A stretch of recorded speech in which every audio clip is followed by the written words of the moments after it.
Comenzamos a ver el libro de Nehemías. La última vez que me tocó estar aquí al frente compartiendo la palabra, veíamos pues cómo hacer un pequeño repaso para traer cosas a la mente de lo que vimos la última vez. Contextualizamos el libro, lo ubicamos más o menos en el año 420 antes de Cristo, no sé si se acuerdan. Vimos un leve repaso de la historia de Israel, desde los patriarcas, los reyes, Salomón, cómo se dividió el reino después de Salomón, cómo los asirios conquistaron la parte norte, la Babilonia la parte sur, se llevaron cautiverios a los judíos, y Nehemías estaba entre esos que fueron, o de los que estuvieron ya en la parte sur, en Judá, estando de aquel lado con el rey Artajerjes, ya reinando en ese momento, y ubicábamos un poquito el corazón de Nehemías, de querer ayudar al pueblo. Vimos en el capítulo 1, vimos lo que fue la oración de Nehemías, no sé si se acuerdan cómo oraba, cómo él rogaba al Señor y pedía por su pueblo, y pedía, él viendo la necesidad, él pedía que él pudiera ir, no que pudiera haber alguien allá, que levantara un líder allá, sino que él quería ir y hacer la obra. Él quería reedificar el muro, como estaba en su corazón poder ayudar a su pueblo. Cuando ve las visitas de su hermano y algunos que llegaron ahí con él, pues preguntaba cómo estaba el pueblo, y le decían que las puertas estaban quemadas y los muros derribados. Entonces, vimos el capítulo 1, y ¿se acuerdan? También algo que les dije que les iba a preguntar, a ver si habían memorizado. Vamos a estarlo haciendo después con los nombres de los libros, a ver si se acuerdan. ¿Se acuerdan del 5.12, 5.5.12? No se acuerdan, ¿verdad? Nada. 5.12, 5.5.12, que era todo el Antiguo Testamento. ¿Sí te acuerdas, Max? Bueno, vamos a repasar. 5 era el Pentateuco, los primeros 5 libros. 12 libros históricos.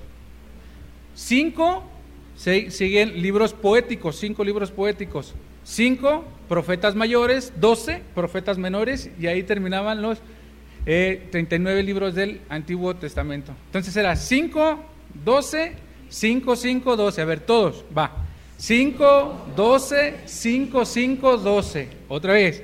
5, 12, 5, 5, 12. Bueno, cuando me vuelva a tocar vamos a preguntar, pero ahora con los nombres. Los primeros 5 es el Pentateuco: Génesis, Éxodo, Levítico, Números, Deuteronomio. Luego los 12 los libros históricos. Luego los 5 poéticos. Luego los profetas. Luego los profetas menores. A mí, desde los profetas, los últimos 17 se me traban. Los otros creo que me los sé. Entonces vamos a ir repasándolos también. Este libro de Nehemías está ubicado en los libros históricos. Es historia, ¿ok? Vamos a orar y poner este tiempo en las manos del Señor. Señor Dios, venimos a ti, Padre, rogando que hables a nuestros corazones, que podamos aprender de tu palabra, que podamos cambiar nuestra mente, nuestro corazón, que puedas, Señor, hablar a ellos, y que tú, Señor, puedas transformarnos y poder ser, Señor, moldeados a tu imagen y semejanza, Padre. Señor, nos ponemos en tus manos, Padre, en Cristo Jesús. Amén. Bien, ahora vamos a entrar al capítulo 2 y 3. Y quisiera que leyéramos ahí los primeros 2 versículos, que me acompañaran ahí a Nehemías capítulo 2. A ver si por ahí ya estamos ubicados. Nehemías capítulo 2. Y dice así, el verso 1 del capítulo 2, dice: sucedió en el mes de Nisa, en el año 20 del rey Artajerjes, que estando ya el vino delante de él, tomé el vino y le serví al rey. Y como yo no había estado antes triste en su presencia, me dijo el rey: ¿por qué estás triste? ¿Por qué está triste tu rostro? Pues no estás enfermo. ¿No es esto sino quebranto de corazón? Entonces temí en gran manera, dice Nehemías. ¿Se acuerdan que en el capítulo 1, y esto lo vimos la vez pasada, que habían pasado 4 meses desde que él comenzó a orar en el mes de Quisleo, dice el capítulo 1, verso 1, hasta el mes de Nisa? Habían pasado 4 meses donde él había estado orando, Dice el verso 4 del capítulo 1 que había estado orando y ayunando por lo que la necesidad que él había visto, ¿no? Entonces, 4 meses después, el Señor responde cuando el rey le pregunta, ¿qué te pasa? Y podríamos tomar aquí un principio que para aprender a orar hay que aprender a esperar, ¿no? Mucha gente pasa mucho tiempo orando por muchas cosas, años orando por personas, y somos impacientes porque en esta época quizás todo ya es muy instantáneo, es muy a lo pronto, a lo corto, a hacerlo hoy, a hacerlo mañana, en un rato, todo está muy a la mano, información en internet, ahí googleas algo y sale muy rápido y tienes ya la información para algo que quizás alguna duda que tengas o algo. Entonces estamos en una etapa donde todo es muy instantáneo, pero aprender a esperar en Dios y a poder a esperar el tiempo de Dios es también es aprender a no desesperarse.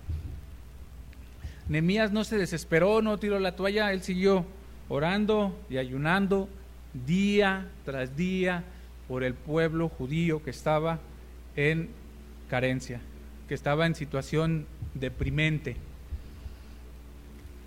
Y Dios responde 4 meses después, y vamos a ver ahorita más adelante, pero él ya tenía un plan también para poder actuar, poder orar y esperar. Pero fíjense lo que dice ahí el versículo 2, entonces temí en gran manera. ¿Por qué tuvo miedo Nehemías? Al ser copero de el rey, y el copero verle triste, lo que normalmente hacían los reyes era mandar, decapitar o matar a su copero. ¿Por qué? Porque si le veían con un rostro triste, era muy probable que hubieran hecho algo, que hubieran atentado contra la vida del rey, que le hubieran puesto algo en su bebida o en su comida. Entonces el rey obviamente no se comía lo que le había llevado y sin preguntarle nada mandaba al copero y lo mataba. No tenía posibilidad. Por eso cuando el rey le dice a Nehemías que no había estado así, que porque estaba triste, que qué le pasaba, Nehemías tuvo miedo, dije, no, pues ya aquí quedé, fui muerto, ¿no? Pero Dios lo estaba guardando y veamos qué dice.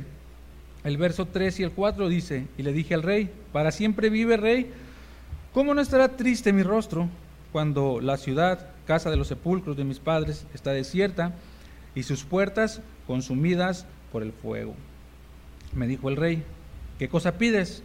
Entonces oré al Dios de los cielos. Nehemías toma una pronta respuesta, él tuvo miedo y pronto respondió, ¿no? Señor, yo estoy triste porque la ciudad de mis padres está destruida. Y probablemente un rey a un copero le haya dicho, sí, pues tú estás acá, eso está allá, cambia tu cara, a lo mejor si hubiera sido bondadoso, ya, tranquilo, estás lejos. Pero la actitud del rey es preguntarle, ¿qué pides? El tiempo que estuvo orando y ayunando, Nehemías le pedía a Dios, creo yo que es obvio por el corazón del rey, porque para él poder ir a hacer la tarea que estaba en su corazón, que era edificar los muros, que era ayudar al pueblo judío, tenía que el rey tener un cambio de actitud hacia él, dejarlo ir, que pudiera él ir y hacer lo que quería hacer. Y el corazón del rey tenía que cambiar. Nehemías no quiso, a lo menos no vemos que él quiso con alguna trampa o engaño hacerle cambiar su corazón y decirle o poderle mostrar que algún tipo de lástima, que pudiera mostrar el rey algún tipo de lástima o algún tipo de compasión por el pueblo y que lo dejara ir. Nehemías le dejó a Dios la tarea de cambiar su corazón. Nehemías entendió que no era su tarea cambiar el corazón del rey, su tarea era orar y preocuparse por un plan cuando Dios le concediera ir. Y quisiera que me acompañaran a Proverbios 21:1 y veamos qué dice Proverbios 21:1. Como los repartimientos de las aguas, así está el corazón del rey en la mano de Jehová. A todo lo que quiere, lo inclina. Dios tiene en la mano nuestros corazones y Él puede cambiar nuestros corazones, y de hecho lo hace muy a menudo cuando está trabajando en nuestras vidas. Pero cuando nosotros queremos algo en específico con el jefe del trabajo, que es muy duro, que es quizás muy ruin, muy patán, no me pertenece a mí cambiar su corazón y cambiar mi actitud para intentar cambiar su corazón. Eso lo puede hacer solamente Dios, y dejarle la tarea a Dios que Él cambie el corazón de las personas, el corazón de algún familiar, que luego es complicado, que uno ve cómo puede cometer errores la persona, cómo puede desviarse, cómo puede tomar actitudes realmente malas, pero no nos pertenece a nosotros cambiar su corazón. Uno aconseja, uno puede quizás ayudarle con algún tipo de estudio bíblico o algo, pero no es mi tarea cambiar el corazón de las personas. Es Dios quien cambia el corazón de las personas. Luego se acercan personas a pedir consejo con un corazón duro hacia Dios y dudas, intentando creer que Dios es malo, ¿no? Y yo pensaba, eso me sucedió hace algún tiempo, y yo pensaba en la persona y realmente creo que yo no podía hacer mucho porque él pudiera cambiar. Yo le aconsejé bíblicamente, le di mi parte de consejo bíblico, y yo lo que le decía era que yo no podía hacer más, que si él empezaba a tener una actitud con un corazón amargo hacia Dios por X o Y situación que le haya pasado y que creyera que Dios era el malo, bueno, yo no podía hacer nada con eso, ¿no? Creo que es poder llevar en oración, como lo hizo Nehemías, a las personas para que Dios pueda hacer un cambio, y Dios sorprende. En este caso vemos en Nehemías cómo Dios le sorprendió y cambió el corazón del rey, y entonces le pregunta: ¿qué cosa pides? Y Nehemías dice: entonces yo oré al Dios de los cielos. Yo creo que Nehemías llevaba 4 meses orando. Creo que su actitud en ese momento en la plática su oración fue: Señor, ayúdame, porque ya iba a hablar en serio el plan que él tenía para con el pueblo judío. Entonces vemos cómo también Nehemías tenía un plan, y en la vida cristiana también es bueno planificar. Creo que Dios es quien endereza, dice el proverbio también, el camino, pero no está mal planificar, porque luego decimos que vivimos por fe y estamos a la deriva. O sea, sí, yo vivo por fe, hago hoy lo que necesito hoy y mañana pues ahí Dios dirá, ¿no? Pero creo que también es bueno tener un plan de acción, y más cuando uno está orando por algo en específico, ¿no? Por ejemplo, orar por un auto y no tiene un plan financiero para comprar el auto. Entonces, no es complicado que también uno pueda ver la mano de Dios. Si no le va a caer el dinero de los cielos, tampoco no le va a llover dinero, no va a llegar un día a su casa y va a encontrar la maletita con los 20,000 pesos que ocupaba para comprarse su bocho. No, hay que tener un plan también financiero en el caso por algo que se está orando. En este caso Nehemías estaba orando por ir a reconstruir los muros. Él estaba orando por ir a suplir una necesidad a Judá, allá a Jerusalén, y veamos cuál era su plan y qué tenía su plan. Vamos a seguir leyendo, y dice: y dije al rey: si le place al rey y tu siervo ha hallado gracia delante de ti, envíame a Judá, a la ciudad de los sepulcros de mis padres, y le reedificaré. Entonces el rey me dijo, y la reina estaba junto a él: ¿cuánto durará tu viaje y cuándo volverás? Y agradó al rey enviarme después que yo le señalé tiempo. Además dije al rey: si le place al rey, que se me den cartas para los gobernadores de otro lado del río, para que me franqueen el paso hasta llegar a Judá. Y carta para Asaf, guarda del bosque del rey, para que me dé madera para enmaderar las puertas del palacio de la casa, y para el muro de la ciudad, y para la casa en que yo estaré.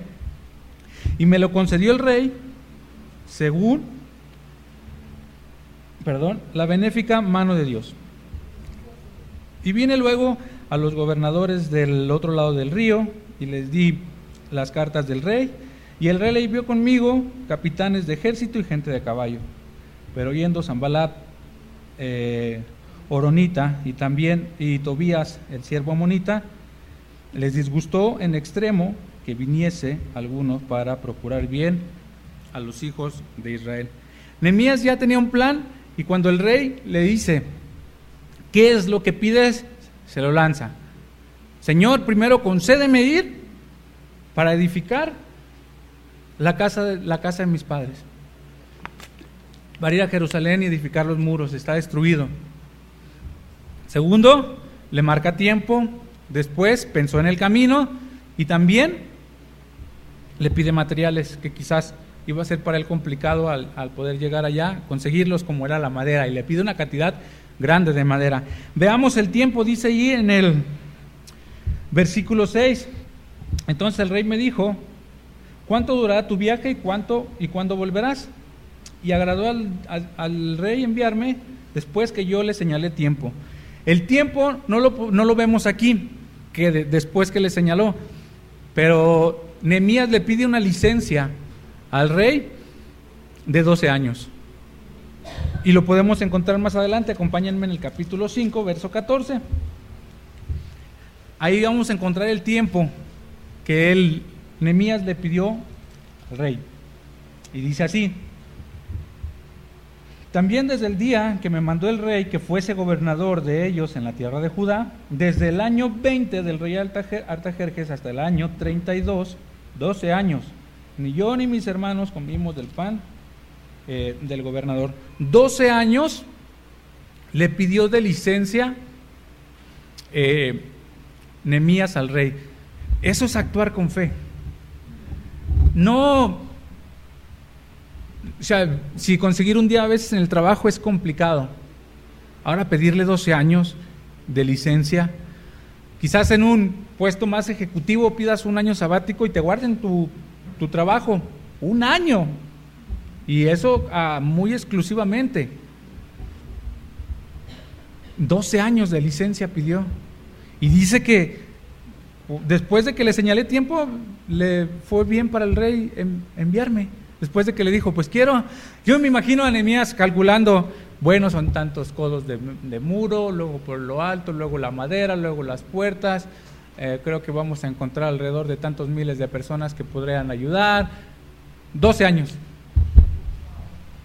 12 años. Y el rey le dijo, va, vete.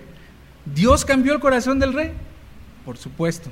Lo podemos ver, Dios cambió el corazón del rey. Y no solamente eso, vean, lo que Nehemías ya había tenido su plan y lo presenta ante el rey. Dice, además, al rey, si le place, que se me den cartas para los gobernadores del otro lado del río para que me franqueen el paso hasta que llegue a Judá. O sea, voy a ir cruzando hasta llegar a Judá, y me van a preguntar por qué voy, qué voy a hacer, si tengo permiso del rey de salir, si no voy huyendo. Me van a hacer un lío, y de aquí a que vuelven otra vez y envían carta al rey y el rey les diga, no, sí, yo le di permiso, y otra vez me dejen ir. Él planificó bien y dijo, esto me va a traer un problema. Entonces dijo, rey, se me hace muy osado Nehemías, rey, también dame carta para los gobernantes y me franqueen el paso, para que no me molesten, para que me dejen pasar. Pensó en todo, ¿no? Después le pide materiales y le pide madera, pero ¿madera para qué? Para las puertas de la ciudad, para las puertas del palacio y para su casa. Una cantidad enorme de madera que le pidió. O sea, va a ser su casa, va a ser las puertas y va a ser todavía las puertas del palacio. Una cantidad, no sé, la verdad, qué tan gruesas podrían ser las puertas, pero yo me las imagino como de unos 20 centímetros, las puertas de la entrada de la ciudad, o quizás más anchas, grandísimas. Le pidió una cantidad exagerada de madera, o bueno, una gran cantidad de madera, la que él iba a necesitar, y el Dios se lo concedió, el rey se lo concedió, según la benéfica mano de Dios sobre Nehemías. Nehemías entendía que Dios ya había cambiado el corazón del rey y sabía perfectamente por todo el ayuno y la oración que hizo que era Dios actuando a través de Artajerjes. Entonces le dijo que fuera, y no solo eso, dice que él mandó capitanes de ejército y gente de caballo para que le ayudaran, y le ayudaron en el camino, con todo un plan de 4 meses orando, con todo un plan de tener o poder hacer lo que Dios le estaba marcando. Cuando llega, toma una actitud muy tranquila, y creo que también eso va dentro de la planificación, y él hizo una estrategia para poder compartir lo que Dios le estaba mostrando a él a todo el pueblo judío que estaba allá en Jerusalén. No llegó, ahorita lo vamos a ver, y no iba a llegar exigiendo tampoco. No iba a llegar y decirle, a ver, bueno, vamos a hacer cuadrillas de 10 se ponen aquí, 10 se ponen acá, 10 acá, otros 10 están de este lado. No. Es interesante cómo él toma la estrategia y cómo él también se pone dentro del problema. Lo vimos en la oración, no sé si se acuerdan. Cuando confiesa el pecado del pueblo, dice, hemos pecado. Él se incluye, hemos pecado contra ti, Dios, perdónanos, cuando está orando por el pueblo de Israel en el capítulo 1. Y dentro también de acá, de la situación que él está teniendo, él también se incluye. Y vamos a ver cómo tiene su estrategia para que él pueda también convencer a las personas de que le puedan ayudar a hacer el muro. Obviamente las personas estaban indiferentes, un poco indiferentes al muro, no tomaban como acción. A lo mejor uno que otro intentó y dejó ahí el muro a la mitad porque nadie le ayudó. Cantidades enormes de muro, de codos que se tenían que construir. Entonces, su estrategia, fíjense cómo fue. Vamos a leer. Dice el verso 11 en adelante. Llegué pues a Jerusalén después de estar allí 3 días. Me levanté de noche, yo y unos pocos varones amigos conmigo, y no declaré nombre alguno, no declaré a hombre alguno de lo que Dios había puesto en mi corazón que hiciera en Jerusalén. Ni había cabalgadura conmigo, excepto la única en que yo cabalgaba. Y salí de noche por la puerta del valle hacia la fuente del dragón y a la puerta del muladar, y observé los muros de Jerusalén que estaban derribados, y sus partes que estaban y sus puertas que estaban consumidas por el fuego. Pasé luego a la puerta de la fuente y al estanque del rey, pero no había lugar por donde pasase la cabalgadura en que iba. Y subí de noche por la torre y observé el muro y por el torrente, y di la vuelta y entré por la puerta del valle y me volví. Y no sabían los oficiales a dónde yo había ido, ni qué había hecho, ni hasta entonces lo había declarado yo a los judíos, ni a los sacerdotes, ni a los nobles y oficiales, ni a los demás que hacían la obra. Él primero llega con una consigna, pero dice que después de 3 días que estuvo ahí, se levantó y se fue. Samuel Pérez Millos decía que tomó un tiempo para descansar después de un largo viaje, después de 1,300 kilómetros a caballo, lento porque traía material, porque traía muchas cosas, pues decidió descansar. Después, otro escritor oí que decía que por el contexto, como él se manejaba, era muy probable que esos 3 días, aparte de descansar físicamente, los haya tomado para orar y tener bien en mente la estrategia de cómo compartir al pueblo lo que iba a hacer. Entonces, después de 3 días, no llega apresurado tampoco. Después de 3 días, toma parte y agarra su caballo, no sé dónde guardó toda la madera que llevaba y todo lo que llevaba, pero agarró su caballito y empezó a recorrer Jerusalén. Lo vieron, no dijo nada de lo que tenía en su corazón todavía, de lo que Dios le había mostrado, hasta después. Nehemías sí tenía en mente que no era fácil poder convencerlos, que tenía que tener bien una estrategia para poder hacerles ver la necesidad, hacerles ver a ellos la necesidad que tenían de reedificar el muro. Y fíjense lo que dice el verso 17: les dije pues, vosotros veis el mal en el que estamos, que Jerusalén está desierta y sus puertas consumidas por el fuego. Venid y edifiquemos el muro de Jerusalén y no estemos más en oprobio. Fíjense, en el mal que estamos, edifiquemos para que no estemos. Él está incluyéndose también.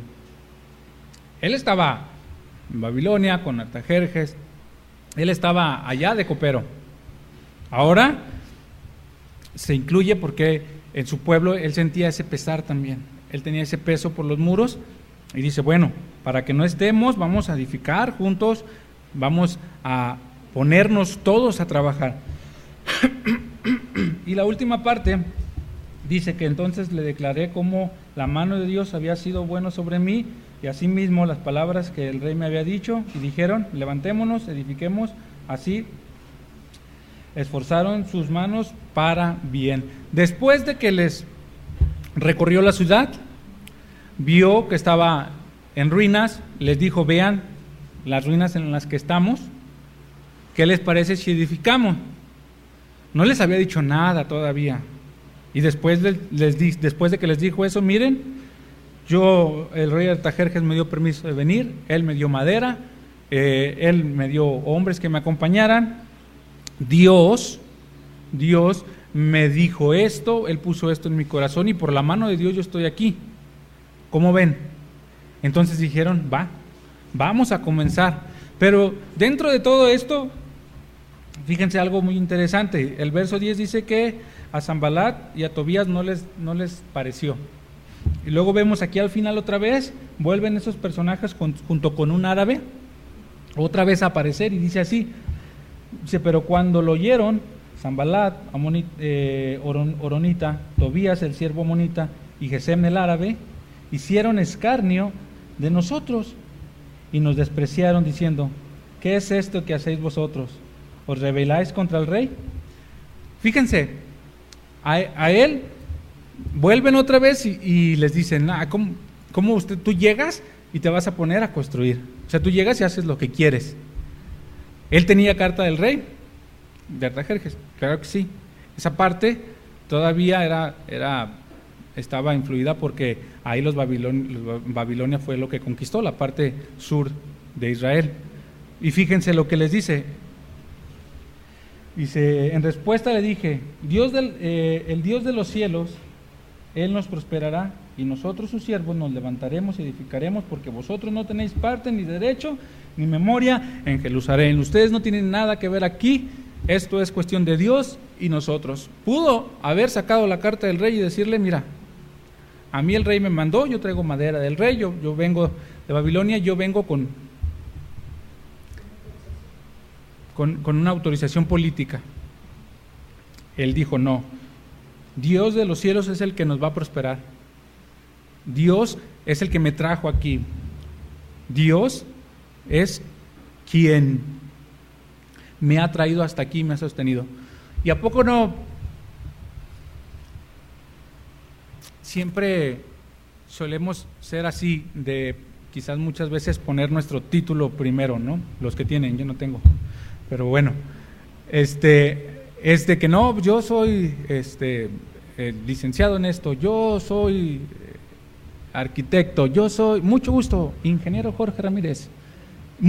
Así somos, damos el título por delante y como que eso sentimos que nos da como presencia, como que nos damos a respetar. Pero si llegáramos y nos presentáramos, no, soy Jorge, mucho gusto, hijo de Dios, ¿no? O sea, soy Jorge, mucho gusto, siervo del Altísimo. Que pusiéramos a Dios primero en nuestra situación como Nehemías lo está haciendo y que pudiéramos glorificar el nombre de Dios también de esa manera, ¿no? Quizás para pensar, aquí comienza un problema con ellos. Cuando comenzamos a hacer las cosas bien delante de Dios, como lo estaba haciendo Nehemías, vamos a tener dificultades. En la vida cristiana se tienen muchas dificultades y de distintas maneras. En este caso, Nehemías tenía la oposición de algunos cuantos locos, que después se vuelve una multitud. Eso ya lo veremos del capítulo 4 en adelante. Del capítulo 4 al 6 vienen toda una serie de conflictos que enfrenta Nehemías y va a ir resolviéndolos todo, llevándolos a las manos de Dios, pero él comenzó a hacer la voluntad de Dios y le vinieron problemas. Eso sucede en la vida cristiana, que tanto nosotros lo resolvemos con nuestras cartas terrenales, por decirlo así, que tanto nosotros lo podemos resolver con, sí, si yo soy el ingeniero, o sí, si yo soy el licenciado, o resolverlo, yo soy hijo de Dios, y Él es el que me prospera, y Él es mi ayudador, y Él es el que me saca adelante, y es el que me ha traído aquí. Vamos, eso va a ser más adelante. Ahora vamos a entrar al capítulo 3. Después de todo el plan y de convencerlos y de incluirse entre ellos, pues ahora sí, ya dijeron que sí, manos a la obra. Y el capítulo 3, vamos a ver que comienza la construcción. Y esta parte del capítulo yo le puse, o esta parte del libro, capítulo 3, no hay grandes. Un poquito les digo. La primera parte que vimos fue para aprender a orar hay que aprender a esperar. Se vale planificar. Y esta parte, capítulo 3, yo le puse no hay grandes. ¿Por qué? Porque a la hora de edificar, a excepción del capítulo, del versículo 5, que vemos que una parte dice que sus grandes no fueron a ayudarles, vamos a ver los personajes que dejaron de ser gobernadores, sacerdotes, y se volvieron constructores, ¿no? Y fíjense lo que dice ahí el versículo 1 del capítulo 3. Entonces se levantó el sumo sacerdote y sus hermanos. Tenemos al sumo sacerdote que comienza, versículo 9 del capítulo 3, dice, junto a ellos restauró también Refaías, hijo de Ur, gobernador. Entonces, de una parte de la región, él era gobernador. El verso 8, fíjense, junto a ellos restauraron Uziel, hijo de Araías, de los plateros. Junto a ellos restauró también Ananías, hijo de un perfumero. Entonces tenemos a sumo sacerdote, tenemos plateros, tenemos perfumeros, tenemos gobernadores. El versículo 12, un hijo de un gobernador. El versículo 14, otro gobernador. El 12 son gobernadores y sus hijas. El 15, verso 15, otro hijo de gobernador. Verso 17, levitas. En el mismo verso 17 menciona un gobernador. Otro gobernador en el verso 18, el gobernador de Mizpa. Los que nosotros podríamos ver grandes como los gobernadores, se pusieron a trabajar. Y no sé si se han puesto a pensar, pero también en la iglesia del Señor se comienza a llenar de grandes. Se comienza a llenar de personas que dicen, no, pues yo soy encargado de jóvenes, así que yo no vengo a pintar la iglesia. No, pues es que yo hago tal cosa, soy el pastor, y yo no vengo a limpiar la iglesia. Tener cuidado con que nosotros pensemos que tener un cargo nos va a llevar a no hacer nada. Recordemos las palabras del Señor Jesús, el que sirve es el mayor. Entonces, en esta parte del libro vamos a ver, podemos seguir viendo que los sacerdotes edificaron en el verso 22, en el verso 28, el guardia en el verso 29, plateros y comerciantes en el verso 32, es lo que podemos resaltar de este capítulo, que está lleno de y construyeron, y junto a él construyó él, y junto a él construyó él, y junto a él construyó él. No hay grandes en la iglesia del Señor. Todos tenemos que tener la disposición de trabajar, tener alguna posición o algún cargo dentro de la iglesia o aún fuera de la iglesia. Yo soy licenciado, ¿cómo voy a ir a barrer a la iglesia? No es así. Tenemos que entender que en la iglesia del Señor todos servimos por igual. Y a todos se nos fue dado dones, y en eso entramos en que también hay distintas capacidades. No es la misma capacidad de Max que la del doctor en algunas áreas. Entonces llegamos a tener distintas capacidades, y eso también lo vamos a ver. Fíjense, aquí vamos a ver cómo en el verso 3 dice que los hijos de Sena edificaron las puertas del pescado, o sea, puertas, uno hizo puerta. En el verso 13 aquí, creo que esos fueron los más trabajadores que encontré. Dice que hicieron, de muro restauraron 1000 codos. Entonces, otro dice que solamente restauró frente a su casa. Vean el verso 28 y 29 del capítulo 3.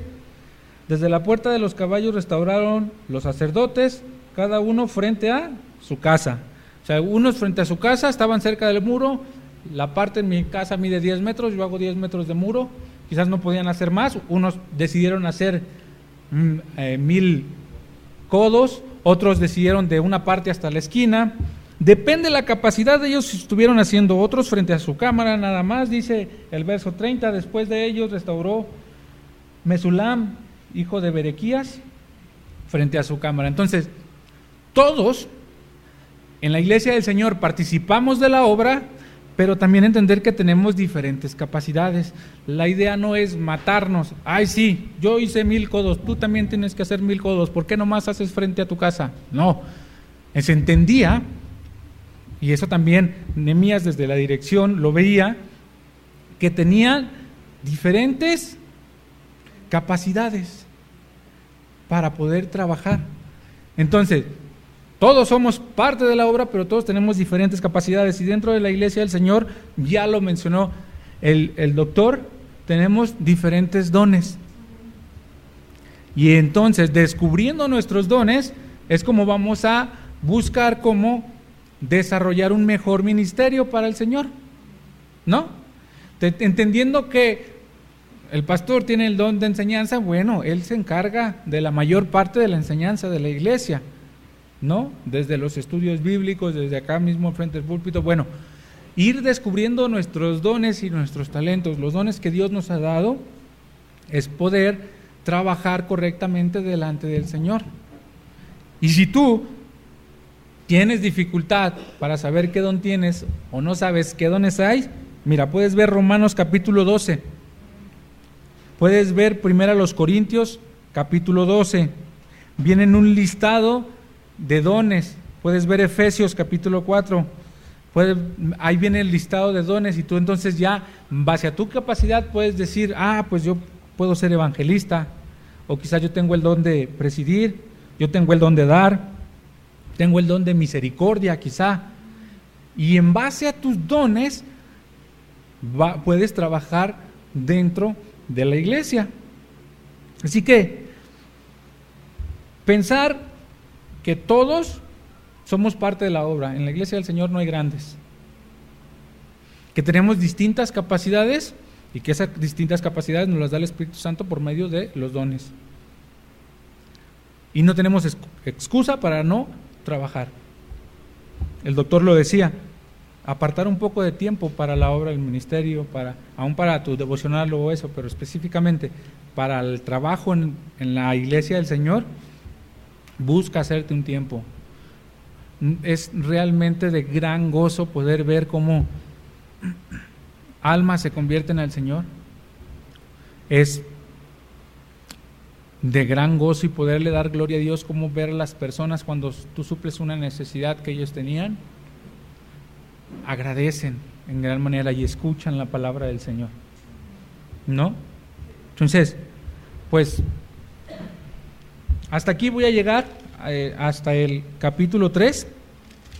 La siguiente vez veremos del 4 en adelante y veremos los problemas que Nehemías enfrentó estando dentro ya del ministerio y la obra y la oposición que Sanbalat, Tobías y Gesem, el árabe, le pusieron, ¿no? Pero piensen en poder siempre llevar nuestras situaciones delante del Señor y tener la capacidad de esperar, ¿no? No podemos nosotros cambiar el corazón de alguien. El Señor es el quien se encarga de cambiar los corazones, y nos podemos encontrar gente dificilísima, y a lo mejor gente dentro de nuestra misma familia que queremos que se convierta al Señor. Pero si ya le predicaste el Evangelio, si cada que puedes le aconsejas bíblicamente, tú estás haciendo tu parte. Hay que aprender a esperar. Y dentro de la iglesia del Señor, recuerden, no hay grandes. Todos trabajamos, tenemos distintas capacidades, pero todos trabajamos. ¿Oramos? Señor, dándote gracias, Padre, por tu palabra, dándote gracias, Señor, porque podemos, Padre, aprender de ella, porque tú hablas a través de ella y cambias nuestros corazones, Señor. Rogándote porque podamos tener un corazón correcto delante de ti, Señor. Gracias, Padre, por tu palabra nuevamente, Dios. En Cristo Jesús. Amén.